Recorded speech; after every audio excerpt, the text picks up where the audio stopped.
listening to BBC Sussex Drive Time with Sarah Gorrell, all the day's top stories for your local area. Well, after the resignation of a group of parish councillors in a dispute over a new housing development, the Lewis MP has taken a delegation to meet the local government minister. The councillors from Newark stood down as they claim the government has gone against the local neighbourhood plan and local opinion by approving the development in their village. Two of the councillors accompanied Maria Caulfield to the meeting with Minister Lord Bourne. Now, former parish councillor Chris Jago says they've been left wondering what the point of creating a neighbourhood plan was. We thought it was to give power to local people to decide where development should take place. Our feeling is that the Secretary of State has actually said, don't listen to what I say, this is what's now going to happen. And it's completely the opposite. Well, Lewis MP Maria Caulfield joins me on the line now. Maria, thank you for joining us on the programme. Is the government going to back down on this? Well, in this particular application, it's difficult to say because Lewis District Council and indeed Newark Parish Council have the right of appeal of the decision, and they've got 6 weeks to do that. So those discussions are being had at the moment. So that particular application is still under review and is still live, if you like. But in terms of making sure this never happens again, there are some changes going through actually tonight in the Neighbourhood Planning Bill in Parliament, and Nick Herbert, who's the MP for Arundel and South Downs, has put down an amendment to give extra protection to neighbourhood plans in the neighbourhood plan bill that's going through, and I've signed that and supported that with him, because we do need to give protection to neighbourhood plans if it's going to mean that this doesn't happen again.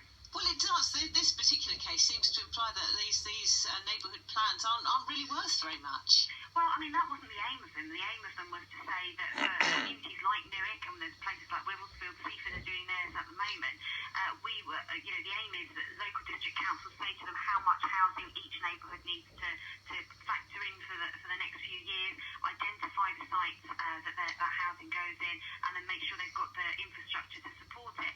And that's exactly what Newark did. They identified the housing they needed, where it was to go, and what type of housing it was as well. And it was completely overruled by the Secretary of State a couple of weeks ago now.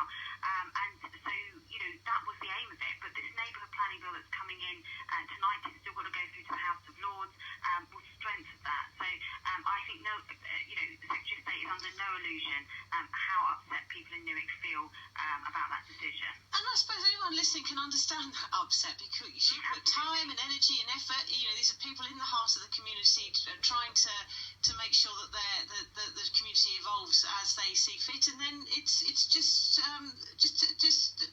dismissed. Yeah, absolutely. And the parish of Newark did exactly the right thing. They consulted on it. They held a referendum. And they put in hours. Not just hours, days, weeks, months. It took 2.5 years for them to devise their neighbourhood plan, and to have it simply overruled with the kind of flash of a pen is heartbreaking. And that's why we took the delegation up to meet ministers this week, was to express that frustration and anger, and to say, look, if it's not worth the paper it's written on, just tell people and they won't bother wasting their time. But actually the minister said, no, neighbourhood plans are the way forward, and we need to strengthen them in law. And that's what this bill going through Parliament now will do. But that's little consolation for the people of Newark.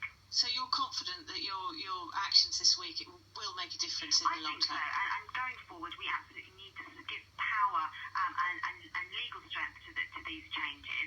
At the moment, it's obviously this direction of travel, but there isn't the legal backing to support these neighbourhood plans. That will change, and I've made it very clear that if we are asking people to get involved in their local community neighbourhood plan, then we have to uphold the decision of local people. If you want them to build more houses, tell them, and they'll factor that into their neighbourhood plans. Maria, thank you very much for joining us on the programme. Maria Caulfield there at the time, coming up to